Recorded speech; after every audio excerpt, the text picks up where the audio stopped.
اعوذ باللہ من الشیطان الرجیم بسم اللہ الرحمن الرحیم الحمد للہ الصلاۃ والسلام علی اہلہا اما بعد عزیزان گرامی، ہمارے جو دروس کا سلسلہ ہے وہ تقریباً کل اختتام تک پہنچ چکا تھا۔ ہمارے 16 درس مکمل ہو چکے خطابت کے حوالے سے۔ آج کا جو درس ہے وہ ہمارا اس کو آپ یوں کہیں کہ آپ لوگوں کے جو سوالات تھے ان کے جوابات ہیں۔ بہت سارے سوالات پوچھے گئے تھے آپ لوگوں کی جانب سے، سیکھنے والوں کی جانب سے، برادران سے، خواہران سے۔ تو آج کی اس ویڈیو میں ہم ان کے جوابات آپ کی خدمت میں پیش کریں گے۔ ایک سوال پوچھا گیا ہے کہ ہمیں خطبہ سکھائیں۔ سوال ہے کہ ہمیں خطبہ سکھائیں۔ دیکھیں، خطبہ سیکھنے کے لیے سب سے پہلے مطالعہ، سب سے پہلی چیز جو ہے وہ مطالعہ ہے۔ دوسری چیز اعتماد ہے، اعتماد سے مراد خود اعتمادی۔ اور تیسری چیز ہے مسلسل مشق۔ جب تک آپ مسلسل مشق نہیں کریں گے آپ اپنا خطبہ بہتر نہیں کر سکتے۔ اس سے طریقہ کار اس کا یہ ہے کہ آپ روزانہ کم از کم 5 منٹ خطبے کی مسلسل روزانہ روانگی کریں، مشق کریں، تو آپ کا خطبہ بہتر ہو۔ دوسرا سوال ہے کہ مجلس پڑھنے کی خواہش ہے لیکن کیسے پڑھیں؟ دیکھیں، آپ اگر یہ چاہتے ہیں کہ آپ کی یہ خواہش پوری ہو تو آپ چھوٹے چھوٹے موضوع لیں اور اسٹارٹ میں چھوٹے چھوٹے موضوعات لیں، ان کی تیاری کریں، اور 10 منٹ کی، 5 منٹ کی، 4 منٹ کی، زیادہ سے زیادہ 15 منٹ کی مجلس پڑھیں، اس سے اوپر نہ کریں۔ اس کے بعد سوال ہے کہ مجلس پڑھنا سکھائیں۔ دیکھیں، مجلس پڑھنا سیکھنے کے لیے پھر وہی چیز کہ آپ کو محنت کرنی پڑے گی۔ یہاں پہ بھی یہی ہے کہ مجلس سیکھنے کے لیے قرآن احادیث کو سمجھنا ہوگا، پڑھنا ہوگا، وہی مطالعہ میں آ گیا۔ سیرت اہل بیت کی جو کتابیں ہیں وہ پڑھنی ہوں گی، اور اس کے علاوہ واقعات کربلا یا مثلاً کربلا کے واقعات کا مقصد بیان کرنا، برحال تاریخی کتابیں، عقائد کی کتابیں، اور سیرت کی کتابیں اور واقعات کی کتابیں، یہ 4 کتابیں آپ کو لازمی پڑھنی ہوں گی۔ اس کے بعد ہے کہ میں فن خطابت سیکھنا چاہتا ہوں، کیا کروں؟ تو آپ کو چاہیے کہ آپ اچھے مقررین کو سنیں جو اچھی خطابت کرتے ہیں۔ آپ کی نظر میں، آپ سمجھتے ہیں کہ یا معاشرے کی نظر میں جو اچھے خطیب مانے جاتے ہیں ان کو سنیں، ان کی تقریر کو سنیں۔ اور دوسرا، آپ کلاس لیں مسلسل کسی اچھے استاد سے، تاکہ آپ اپنی خطابت کو بہتر کر سکیں۔ پھر ہے کہ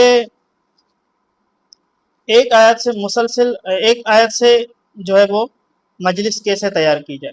یہ اس طرح سے ہوگی کہ آپ نے آیت پڑھنی، آیت کا ترجمہ ہے، آیت کی تفسیر ہے، آیت کا شان نزول ہے، اور پھر اس آیت سے جو پیغام جاتا ہے لوگوں تک ان کو پہنچانا۔ یعنی ایک آیت سے اگر آپ چاہتے ہیں کہ پوری مجلس پڑھیں تو آپ نے آیت بھی پڑھنی ہے، آیت کے ترجمے کو آپ نے دیکھنا ہے، اور پھر تفاسیر کی کتب میں جا کے اس آیت کی آپ نے تفسیر دیکھنی ہے۔ اچھا، کم از کم نہیں تو آپ ایک تفسیر، جو تفسیر نمونہ ہے اس میں سے آپ لازمی دیکھیں، اس کی آپ کو پتہ چل جائے کہ اس کا شان نزول دیکھیں۔ اچھا، شان نزول دیکھیں، اور یہاں پہ اگر آپ اس کو مزید وضاحت کرنا چاہتے ہیں، اگر آپ کا ایسا ٹاپک ہے تو آپ جو ہے وہ اس کے عمل کے اعتبار سے دیکھ سکتے ہیں۔ مثلا کہ یہ جو آیت ہے قرآن کی، اس کے فوائد کیا ہیں، یہ بھی بیان کر سکتے ہیں۔ پھر سوال ہے کہ کتنے منٹ کا ہمارا جو ہے وہ مجلس کتنے منٹ کی ہونی چاہیے، کتنے منٹوں پہ مشتمل ہونی چاہیے۔ مجلس کم از کم آپ کی جو ہے وہ 30 منٹ، زیادہ سے زیادہ 45 منٹ ہو، اس سے زیادہ نہ ہو۔ لیکن یاد رکھیں کہ اس میں سے بھی، یعنی 100 میں سے 70% جو آپ کی مجلس ہے، 70% وہ آپ کا خطاب کہلائے گا، یعنی آپ کا اصل موضوع، اور 30% جو ہے وہ آپ کی مصائب میں جائے گی۔ ٹھیک ہے، اصل جو آپ کا پیغام ہے وہ کیا ہے، وہ آپ کا تقریباً بنتا ہے 50 منٹ۔ 20 منٹ آپ کا خطبہ اور تمہید میں گیا، ٹھیک ہے، 20 منٹ نہیں، 20% خطبہ اور تمہید میں گیا، اور 50% آپ کا اصل موضوع ہے، اور 30% اس میں ربط مصائب بھی آئے گا اور مصائب بھی آئے گا۔ لہجہ زیادہ اہم ہے یا الفاظ؟ دیکھیں، الفاظ جو ہے نا وہ علم پیدا کرتے ہیں، الفاظ علم پیدا کرتے ہیں، جبکہ لہجہ جو ہے وہ اثر پیدا کرتا ہے۔ آپ کا انداز بیان، آپ کا بیان کرنے کا انداز لوگوں کے اوپر اثر پذیر ہوتا ہے۔ لہذا الفاظ کا چناؤ یہ اہم ہے، لیکن آپ کا لہجہ درست ہونا چاہیے۔ یعنی اپنا اسٹائل کیسے جو ہے وہ